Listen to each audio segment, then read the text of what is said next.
ನಮ್ಮಿಂದ ಏನಾದರೂ ತಪ್ಪಾಗಿದ್ರೆ ದಯವಿಟ್ಟು ಕ್ಷಮಿಸಿ ಅನ್ನೋ ಒಂದು ಮಾತುಗಳನ್ನ ಸಂತ್ರಸ್ತೆಯ ತಾಯಿ ಹೇಳಿದ್ದಾರೆ. ಟಿವಿ9 ಮೂಲಕ ಕ್ಷಮೆ ಯಾಚಿಸಿದ್ದಾರೆ ಸಂತ್ರಸ್ತೆಯ ತಾಯಿ. ಎರಡೂ ರಾಜ್ಯಗಳ ನಡುವೆ ಗಲಾಟೆ ಆಗ್ತಾ ಇದೆ, ದಯವಿಟ್ಟು ಇದು ಬೇಡ, ರಾಜ್ಯದ ಜನರ ಕ್ಷಮೆ ಕೇಳ್ತೀನಿ ಅಂತ ಹೇಳಿ ಬಾಲಕಿಯ ತಾಯಿ ಹೇಳ್ಕೊಂತಾರೆ. ಬಸ್ ಸಂಚಾರ ಬಂದಾಗಿ ಜನರಿಗೆ ತೊಂದರೆ ಆಗ್ತಾ ಇದೆ. ಎರಡು ರಾಜ್ಯಗಳ ನಡುವೆ ಇದೊಂದು ರೀತಿ ಜಗಳ ಆಗ್ತಾ ಇದೆ, ಗಲಾಟೆ ಆಗ್ತಾ ಇದೆ, ದಯವಿಟ್ಟು ಇದನ್ನು ನಿಲ್ಲಿಸಿ ಅಂತ ಮನವಿ ಮಾಡಿದ್ದಾರೆ. ಯಾರ್ದು ಗೊತ್ತಿಲ್ಲ, ಇದು ಕರ್ನಾಟಕ ಮಹಾರಾಷ್ಟ್ರ ಅಂತೇಳಿ ಇದು ಜಗಳ ಪ್ರಾರಂಭ ಆಗಿದ್ದಿಲ್ಲ, ಅದನ್ನ ನೋಡ್ಲಿಕ್ಕೆ ನಮ್ಗೆ ಆಗ್ತಾ ಇಲ್ಲ ಸರ್. ಇದ್ರ ಸಲುವಾಗಿ ನಮ್ಗೆ ಭಾಳ ಬೇಜಾರಾಗಿದೆ ರೀ ಸರ್. ಇದು ಆದದ್ದು ಟಿಕೆಟ್ ಸಲುವಾಗಿ ಸರ್. ಇದು ಕನ್ನಡ ಮರಾಠಿ ಅಂತ ಪ್ರಶ್ನೆನೇ ಬರೋದಿಲ್ಲ ಅದರಲ್ಲಿ. ಹಿಂಗಾಗಿ ನಮ್ಗೆ ಬೇಜಾರಾಗಿ ನಾವು ಈ ಕೇಸ್ ವಾಪಸ್ ತಗೋತಾ ಇದ್ದೀವಿ ಸರ್. ಸರ್ ಮನೆಯವರಂತ ಆ ಹುಡುಗಿದು ಆಕೆ ಏನು ಮಾತಾಡಿದ್ದು ಒಂದು ಸ್ವಲ್ಪ ಕೇಳಿ ಆ ಕಂಡಕ್ಟರ್ ವ್ಯಾಚ್ ಶಬ್ದಗಳನ್ನು ಸ್ವಲ್ಪ ಮಾತಾಡಿದೆ ಸರ್. ಅದಕ್ಕಾಗಿ ಆ ಹುಡುಗಿ ಒಂದು ಸ್ವಲ್ಪ ಅಳೋದನಲ್ಲ ಸರ್, ಸಣ್ಣ ಹುಡುಗಿ. ಇದಕ್ಕಾಗಿ ಹುಡುಗರು ಕೂಡಿ ಸ್ವಲ್ಪ ಬಡ್ದಿರ್ಬೋದು, ಇವ್ರನ್ನ ಬಡ್ದಿರ್ಬೋದು, ಅವ್ರನ್ನ ಬಡ್ದಿರ್ಬೋದು ಸರ್. ಅರೆಸ್ಟು ಆಗಿದ್ದು ಮುಗಿದು ಹೋಗಿದ್ರಿ ಸರ್. ಇದು ವಿನಾಕಾರಣ ಇದು ಕರ್ನಾಟಕ ಮಹಾರಾಷ್ಟ್ರ ಅಂತೇಳಿ ಇದನ್ನ ಮಾಡ್ತಿದ್ದಾರಲ್ಲ, ಬಸ್ಗಳು ಬಂದು ಅದು ಬೆಂಕಿ ಹಚ್ಚೋದು ಅಲ್ಲಿ ಇಲ್ಲಿ, ಇದನ್ನ ನೋಡೋಕೆ ಆಗ್ತಿಲ್ಲ ಸರ್. ನಾವು ತೊಗೊಂಡಿದ್ವಿ ಸರ್, ಯಾಕೆ ಇದು ನೋಡ್ಲಿಕ್ಕೆ ಬೇಜಾರಾಗ್ತದೆ ಅಲ್ಲ ಸರ್. ಇದಕ್ಕಾಗಿ ನಮ್ಗೆ ಬೇಜಾರಾಗಿದೆ ಸರ್.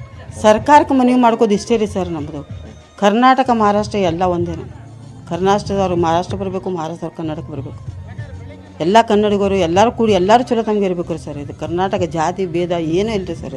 ನಾವು ಕನ್ನಡನೂ ಮರಾಠಿತೀವಿ ರೀ, ಮರಾಠಿನೂ ಸ್ವಲ್ಪ ಇದಾಕೈತಿ ರೀ, ಕನ್ನಡನೂ ಸ್ವಲ್ಪ ಇದಕ್ಕೆ ಒಟ್ಟು ಮಾತಾಡ್ತೀವಿ ರೀ ನಾವು ಸರ್. ಕನ್ನಡದವ್ರು ಇಲ್ಲ ಸರ್, ಕನ್ನಡದವ್ರು ಇಲ್ಲ ಕರ್ನಾಟಕದಾಗ ಇದ್ದವ್ರಲ್ಲ ಸರ್. ನಾವು ಕನ್ನಡ ಮಾತಾಡ್ತೀವಿ ಸರ್, ಕನ್ನಡ ಮಾತಾಡ್ತೀವಿ ಸರ್. ಹುಡುಗಿಗೆ ಅದಕ್ಕೆ ಬರೋದಿಲ್ಲ, ಕನ್ನಡ ಮರಾಠಿ ಮಾತಾಡ್ತೈತ್ರಿ ಸರ್. ಇನ್ನು ಕಂಡಕ್ಟರ್ ವಿರುದ್ಧ ಪೋಕ್ಸೋ ಕೇಸ್ ದಾಖಲಾಗಿರುವಂತಹ ಒಂದು ವಿಚಾರ, ಜೊತೆಗೆ ಕರ್ತವ್ಯ ಲೋಪ ಆರೋಪದ ವಿಚಾರದಲ್ಲಿ ಮಾರಿಹಾಳ ಸಿಪಿಐ ಅವರನ್ನ ವರ್ಗಾವಣೆ ಮಾಡಲಾಗಿದೆ ಅನ್ನುವಂಥದ್ರ ಬಗ್ಗೆ ಸ್ವತಃ ನಗರ ಪೊಲೀಸ್ ಕಮಿಷನರ್ ಯಡಾ ಮಾರ್ಟಿನ್ ಅವರು ಮಾತಾಡಿ ಹೇಳಿದ್ದಾರೆ. ಪೋಕ್ಸೋ ಕೇಸ್ ಅದು ಮೊನ್ನೆ ರಿಜಿಸ್ಟರ್ಡ್ ಆಗಿದೆ. ಅದು ರಿಜಿಸ್ಟ್ರೇಷನ್ ನಂತರ ಮತ್ತೆ ಬಹಳ ಅಲಿಗೇಷನ್ ಬಂದಿದೆ ಇನ್ಸ್ಪೆಕ್ಟರ್ ಮೇಲೆ, ಈ ಥರ ಆಗಬಾರ್ದು ಅಂತ. ಸೊ ಅದಕ್ಕೆ ಆ ದಿವಸ ತಕ್ಷಣ ನಾನು ಚೇಂಜ್ ಮಾಡಿದ್ದೀನಿ. ಇನ್ಸ್ಪೆಕ್ಟರಿಂದ ನಾನು ACPಗೆ ನಾನು ಮಾಡಿದ್ದೀನಿ.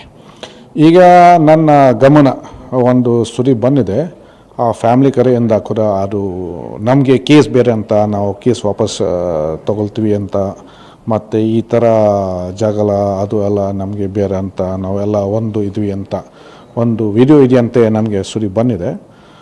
ಅದಕ್ಕೆ ನಾನು ACPಗೆ ಇನ್ಸ್ಟ್ರಕ್ಷನ್ ಕೊಟ್ಟಿದ್ದೀನಿ.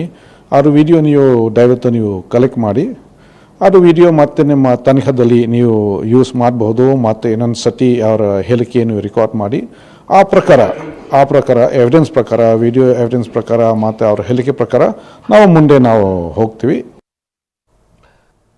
ಇನ್ನು ಕಂಡಕ್ಟರ್ ಮೇಲಿನ ಪೋಕ್ಸೋ ಕೇಸ್ ಈಗ ವಾಪಸ್ ತಗೊಂಡಿದ್ದಾರೆ.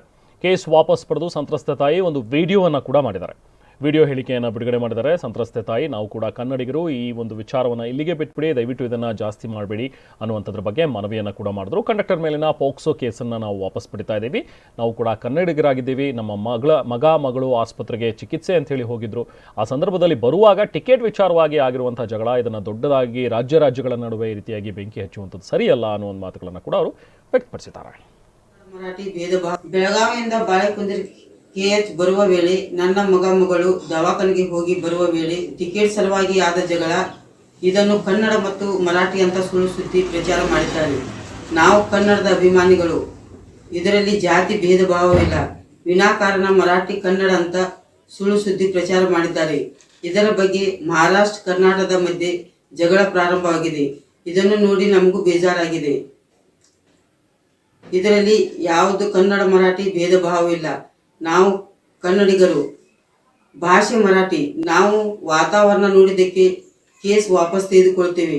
ಇದನ್ನೆಲ್ಲ ಇಲ್ಲಿಗೆ ನಿಲ್ಲಿಸಿ ಎಂದು ಕೇಳಿಕೊಳ್ಳುತ್ತೇವೆ. ಈ ಕೇಸನ್ನು ಹಿಂದೆ ತೆಗೆದುಕೊಳ್ಳುವ ಬಗ್ಗೆ ಯಾರದು ಒತ್ತಡ ಇಲ್ಲ. ನಾವು ಸ್ವ ಇಚ್ಛೆಯಿಂದ ಈ ಕೇಸನ್ನು ವಾಪಸ್ ತೆಗೆದುಕೊಳ್ತೇವೆ. ಸೊ ಇವ್ರ ಜೊತೆಗೆ ನಮ್ಮ ಪ್ರತಿನಿಧಿ ಕೂಡ ಮಾತನಾಡಿಸಿದ್ರು. ಟಿವಿ9 ಜೊತೆಗೆ ಎಕ್ಸ್ಕ್ಲೂಸಿವ್ ಆಗಿ ಮಾತನಾಡಿದ್ದಾರೆ ಸಂತ್ರಸ್ತೆಯ ತಾಯಿ. ಏನು ಹೇಳಿದ್ದಾರೆ ನೋಡೋಣ.